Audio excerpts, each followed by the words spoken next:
Gei di sŵn iddo sy'n gwneud bleiddiau dogwn.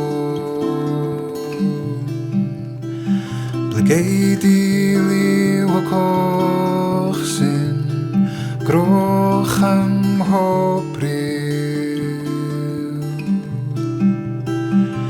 Dyma fynd i'r mynd a throi'n fro,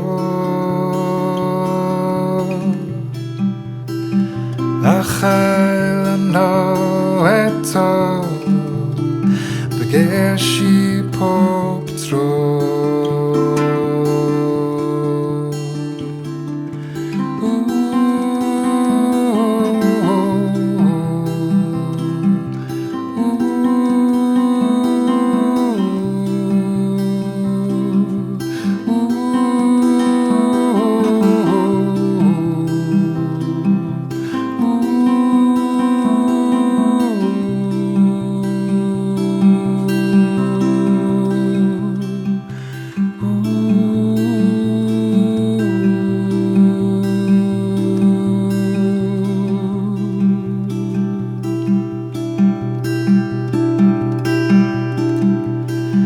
Gei di seithi saith a thar o'r byd yn berffaith.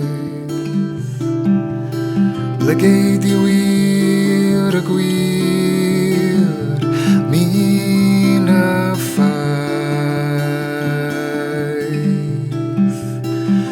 Wedi troi'n rhy hir ar ddaear grom,